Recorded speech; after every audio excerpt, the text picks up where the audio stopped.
우리에게 주시는 하나님의 말씀은 이사야서 63장 7절에서 14절까지의 말씀입니다. 이사야서 63장 7절에서 14절까지의 말씀을 교독하시고 마지막 절은 함께 합독하시도록 하겠습니다. 내가 여호와께서 우리에게 베푸신 모든 자비와 그의 찬송을 말하며 그의 사랑을 따라 그의 많은 자비를 따라 이스라엘 집에 베푸신 큰 은총을 말하리라. 그가 말씀하시되 그들은 실로 나의 백성이요 거짓을 행하지 아니하는 자녀라 하시고 그들의 구원자가 되사 그들의 모든 환난에 동참하사 자기 앞에 사절하여금 그들을 구원하시며 그의 사랑과 그의 자비로 그들을 구원하시고 옛적 모든 날에 그들을 드시며 안으셨으나 그들이 반역하여 주의 성령을 근심하게 하였으므로 그가 돌이켜 그들의 대적이 되사 친히 그들을 치셨더니 백성이 옛적 모세의 때를 기억하여 이르되 백성과 양떼의 목자를 바다에서 올라오게 하신 이가 이제 어디 계시냐? 그들 가운데에 성령을 두신 이가 이제 어디 계시냐? 그의 영광의 팔이 모세의 오른손을 이끄시며 그의 이름을 영원하게 하려 하사 그들 앞에서 물을 갈라지게 하시고 그들을 깊음으로 인도하시되 광야에 있는 말같이 넘어지지 않게 하신 이가 이제 어디 계시냐? 여호와의 영이 그들을 골짜기로 내려가는 가축같이 편히 쉬게 하셨도다. 주께서 이와 같이 주의 백성을 인도하사 이름을 영화롭게 하셨나이다 하였는지라. 아멘. 할렐루야. 오늘도 새벽 예배에 나오신 모든 성도님들께 하나님의 은혜와 평강에 함께 하시기를 기원합니다. 오늘의 예배를 통하여 하나님이 우리에게 주시는 참된 평강이 무엇인지, 주와 동행함이 무엇인지를 깨달으시는 우리 모두가 되시길 주의 이름으로 축복합니다.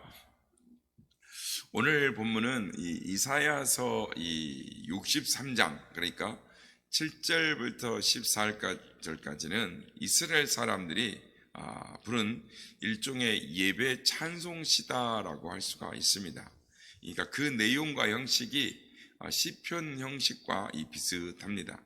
이 노래가 불려지기 시작한 때는 예루살렘 성이 함락되어졌던, 그러니까 바벨론에 의해서 함락당한 이 기원전 587년경이다라고 학자들은 이렇게 바라보고 있습니다. 그러니까 민족적으로 어둠의 시절이었던 이 시기에 많은 문서들이 사실은 기록이 되어졌고 또 그런 문서들이 지금 구약에 다 이렇게 포함이 되어 있습니다. 시가서로, 선지서로, 이렇게 묵시로 이렇게 다 기록이 되어 있는데요. 사람은 원래 이 고통스러운 순간, 고통스러운 그 시절에 근본적인, 근원적인 질문을 하게 되어 있습니다. 그러니까 당시 이스라엘 백성들도 가장 궁금한 건 무엇이었냐면 이 궁극적인 질문을 했는데 하나님의 백성인 이스라엘 백성들이 왜 파멸되었을까? 왜 망하게 되었을까? 하나님은 무능력한 존재인가? 하나님 정말 살아계시는가? 아니, 우리가 정말 하나님의 백성이 맞는가? 이 고통이 언제까지 계속될 것인가? 이 근원적인 질문을 했던 것입니다. 이런 질문은 지금도 마찬가지인 것입니다. 하나님을 믿는 사람들에게 큰 불행이 닥칩니다. 사업에 실패하기도 하고 갑자기 질병을 얻기도 하고 또는 시련을 당하기도 하고 또 큰 병에 걸리기도 하는 것입니다. 그래서 이 어려움을 당할 때에 사람들은 하나님이 정말 계시기는 하시는 건가? 하나님이 나를 사랑하시는 건가? 아니, 내가 하나님의 백성이 맞나? 이런 고민을 하게 된다는 거예요. 그래서 어려운 상황에 내가 내뺏겨졌을 때, 내가 구렁텅이에 들어 빠졌다고 생각할 때 사람은 하나님 앞에 외치게 되어 있어요. 오늘 본문이 그런 것입니다. 그래서 성경학자들은 이거를 비통탄식시다라고 말을 하는 것입니다.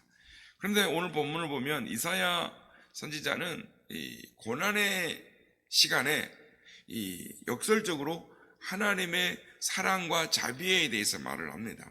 오늘 보면 7절 말씀, 내가 여호와께서 우리에게 베푸신 모든 자비와 그의 찬송을 말하며 그의 사랑을 따라 그 많은 자비를 따라 이스라엘 집에 베푸신 큰 은총을 말하리라 라고 말을 합니다. 지금 유대 민족이 바벨론의 포로로 삼락이 돼서 포로로 끌려갔고, 이제 유대 민족이 역사 가운데서 사라지느냐 않느냐 라는 이 기로에 서 있는데, 이 순간에 여호와의 자비를 이야기하고 사랑을 이야기하고 은총을 노래하는 것, 이것이 아무리 문학적인 어떤 이 수사적인 표현이 들어있다 하더라도 참 이 상황이 맞지 않는, 이게 무슨 일인가, 지금 하고 이런 일들을 하고 있나 할 정도로 질문하고 이렇게 무시하고 화를 낼 만한 그런 일들을 지금 하고 있는 것입니다. 그런데 여러분, 이게 바로 유대인의 이 하나님을 바라보는 이 영적인 능력이다라고 할 수가 있습니다. 고난이 심할수록 유대인들은 하나님의 이 은총을 더 절실하게 노래했던 민족입니다. 그래서 이스라엘 백성들은 어느 민족보다 타의 추종을 불허하는 하나님을 바라보는 영성이 뛰어나다라고 할 수가 있습니다. 그렇습니다. 유대인은 어떤 상황에서도 끊임없이 하나님의 사랑을, 자비를 신뢰하고 하나님을 바라보는 그런 백성이었어요. 그래서 우리가 생각할 때는 이 민족이 사라져 버려야 되는 거예요. 그러니까 디아스포라로 2000년을 전 세계를 유랑하며 흩어졌습니다. 그러면 그 민족에 동화돼 버리거나 역사 속에 사라져 버려야 되는 거예요. 그런데 꿋꿋하게 수천 년 동안 계속 고난의 역사를 꿋꿋하게 버티며 이스라엘의 정체성을 이어오고 있다라는 것입니다. 이사야 선지자는 이 8절부터 하나님의 은총에 대해서 구체적으로 이렇게 말을 합니다. 그게 뭐냐면, 하나님께서 우리를 나의 백성이다, 이스라엘은 거짓을 행하지 않는 나의 자녀다 라고 말씀을 하셨다라는 건 무슨 말이냐면, 하나님께서 이스라엘 백성들을 하나님의 자녀로 선택하셨다라는 것입니다. 사실은 이 이스라엘 백성들이 이것이 굉장히 중요한 사건이었어요. 그러니까 그들의 정체성을 갖는 굉장히 중요한 사건입니다. 무슨 말이냐면, 하나님이 이스라엘 백성을 선택한 것은 아브라함을 하나님 부르시지 않습니까? 그리고 그들을 선택을 해요. 그런데 이스라엘의 전체 역사 속에 보면 하나님께서 어떻게 하시나요? 아브라함뿐만 아니라 이삭도, 야곱도, 요셉도 힘들고 어려울 때마다, 하나님을 배반하고 떠나갈 때마다 하나님 어떻게 하셨어요? 계속 부르시잖아요. 계속 찾아오시잖아요. 그러니까 이거를 이스라엘 백성들은 하나님이 우리를 사랑하신다, 우리를 선택하셨다라는 이 확고한 신뢰와 이 영적인 자부심이 있었다라는 것입니다. 그러니까 어떠한 상황 속에서도 이스라엘 백성들은 이 사실을 부정하지 않는다라는 거예요. 그것이 자신들의 자랑이었고 자존심이었다. 그러니까 하나님이 이 지구에 수많은 족속들이 있음에도 불구하고 하나님이 우리 유다 아브라함의 가문만, 우리의 조상만 불렀다, 우리만 불렀다라는, 즉 우리를 나의 백성, 거짓이 없는 나의 자녀라고 부르셨다라는 이 정체성이, 하나님을 바라보는 영적 통찰력이 그들 가운데 있었다라는 것입니다. 그래서 우리 입장에서는, 이방인이었던 우리 쪽에서는, 아니 하나님이 너네들만 사랑한다고, 하나님이 너네들만 불렀다고 증거가 어디 있어? 증거를 대봐 라고 말할 수 있습니다. 그 증거가 무엇입니까? 이스라엘 백성들이 이 성경책밖에 없죠. 그런데 그 증거를 제3자가 왈가왈부가 없습니다. 왜냐하면 이건 이스라엘 백성들만이 말할 수 있는 거예요. 무슨 말이냐면 사람들과 관계에서도 이게 비슷한 거예요. 그러니까 연인 관계라고 한번 두 사람을 생각해 보십시오. 두 사람이 볼 때는 특별한 일이에요. 두 사람이 볼 때는 정말 의미 있는 일들입니다. 서로 사랑하는 사람을 사랑하기로 선택했다라고 하는 그런 의미 있는 일들인데, 다른 사람이 옆에서 보면 그건 아무 일도 아니에요. 그냥 있는 사건이고 그냥 지나가는 일들이고 사는 사람들이 경험하는 그런 일들인데, 이 연인들은 그 작은 사건이 내 사람이다, 사랑하기로 선택했다, 내 사람이다라고 느끼는 그런 나름대로 증거를 댈 수가 있는 것처럼, 이스라엘 백성들에게는 여호와께서 우리를 나의 백성이라고 부르셨는 특별할 만한 우리를 선택하셨다라는 그런 모든 것들이 그들에게 있었다라는 거예요. 그래서 그들 안에는 하나님을 바라보는 고유한 특별한 영적인 통찰력, 그러니까 믿음, 영성이 있었다라는 것은, 그래서 이스라엘 백성들은 하나님이 자기들을 하나님의 백성이란, 나의 백성이라고 선택했다, 하나님은 우리의 구원자다, 이렇게 말을 하는 겁니다.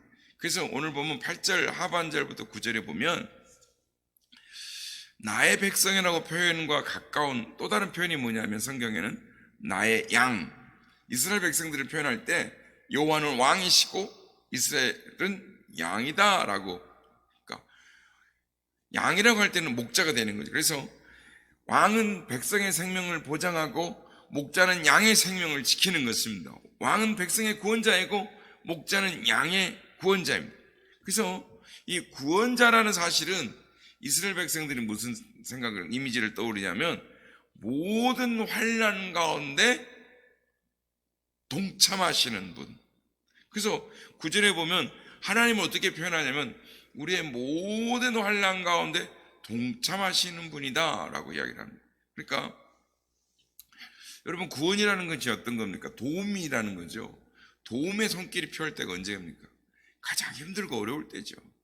내가 배고플 때 먹을 걸 갖다 주는 사람, 내가 돈이 정말 절박하게 필요할 때 나한테 돈 봉투 하나를 내밀 수 있는 그 사람, 그게 그 구원의 순간이지 않겠습니까? 그런데 이 이스라엘 백성이 그런 환난의 순간, 그 어려움을 당하는 그 순간에, 그 자리에 구원의 하나님이 동참하셨다라고 이렇게 말을 한단 말이에요. 이게 이제 이스라엘 백성이 아닌 이방인들의 입장에서 보면, 성경을 읽으면서 이게 무슨 말이지? 하나님이 이스라엘 백성들의 이 환난에 동참하셨다고, 하나님은 사실은 보이지 않는 게 와서 이렇게 도와주실 수도 있죠. 그런데 또 보면 하나님 도와주시지 않았는데 자기들 착각으로 하나님이 지금 나와 함께 이렇게 말할 수도 있는 겁니다. 그런데 이 상황 속에서 이스라엘 백성들만의 고유한 하나님을 향한 영적인 영성, 통찰력이 있습니다. 그러니까 다른 사람들은 보지 못하는데 시인들은 그 시성을 바라보는 것처럼, 하나님이 도대체 그들의 고난 가운데 동참했단 말이 뭔 말인가? 그러니까 이사야는 그렇게 말을 합니다. 그렇다면 이사야 선지자를 빌어서 하나님이 이스라엘 백성들이 하나님을 생각하는 그 영적 통찰력은 어디에 있는가? 여러분, 혹시 여러분들도 이런 것을 경험하신 적이 있습니까? 나는 막 고난에 있어요. 지금 나 힘들어 죽겠어요. 근데 하나님이 나와 함께 하신다. 지금 나와 함께 하고 있다. 이런 걸 경험하면 영적 통찰력이 있느냐라는 것입니다. 이런 것을 느껴본 사람만이 알 수가 있습니다. 그러니까 아무도 말을 못 해주는 거예요. 그거는 내가 내 고난 중에, 어려움 중에, 환난과 시련 중에 있을 때에도 하나님이 나와 함께하고 계신다라는 것을, 이거는 은혜를 체험한 사람만이 고백할 수 있는 이야기죠. 그런데 이 이사야가 이런 거를 말을 한다는 거예요. 그러니까 이 은총에 대한 경험이 뭐냐? 사실은 어떤 사물을 확인한다든지, 돈벌이를 했다든지, 또는 우리가 이렇게 목회해가지고 하나님과 함께했다 이런 느낌의 어떤 경험이 아니라 그보다 더 깊은 영적인 이 하나님이 함께하신 동참, 임재의 경험을 이야기한다라는. 그래서 이사야 선지자가 말하는 것은 이런 경험을 이야기할 수 있어요. 그러니까 이 바다가 있습니다. 그런데 바다를 보면서 파도가 막 입니다. 그러면 그거를 바다라고 보는 수도 있지만 그 바다가 전체가 아니죠. 그러니까 바다에 물을 담궜다 그래서 바다가 아닌 거죠. 그러니까 바다를 알려면 스쿠버 다이버처럼 물속에 깊이 들어가서 바다를 본 사람한테 바다의 이야기를 할 수가 있는 건데, 그냥 바다 밑을 안을 볼 줄 모르고 바다의 앞 겉만 보고 그걸 바다라고 말한 사람에게는, 해변에서 파도만 보고 저건 바다야 라고 말한 사람에게는 바다에 대해서 말할 수가 없는, 아무리 말을 해줘도 이해할 수 없는 것처럼 영적인 바다에서 마음껏 헤엄을 칠 수 있는 사람이 누군가 했을 때 이사야 선지자다라고 그의 영성을 이해할 수 있는 겁니다. 그래서 이사야가 경험한 이 깨달은 은총의, 하나님의 은총의 깊이를 어떻게 이야기하냐면, 오늘 보면 11절에 보면 이렇게 이사야가 말을 합니다. 그러니까 모세의 그 전승이라고 말하는데, 이스라엘 백성들 가운데, 모세 가운데 있었던 일들을 하면서, 이 모세의 시절은 어떤 거냐면 고난의 시절이었죠. 이스라엘 백성들의 정말 고난의 대행군을 이어갔던 시절이 그 시절이었습니다. 근데 모세는 그 출생부터가 그랬던 거죠. 이스라엘 백성들이 이 바로가 아들이 나오면은 죽이라라고 하는 그런 그래서 나일강에 던져버리면 악어들이 먹어버렸던 이런 죽을 수밖에 없는 그 흑암의 시절. 근데 그때 거기서 모세가 건짐을 받지 않습니까? 그래서 어머니가 갈대 상자에 3개월 동안 키웠다가 나일강에 띄워요. 그런데 공주에 의해서 건짐을 받지 않습니까?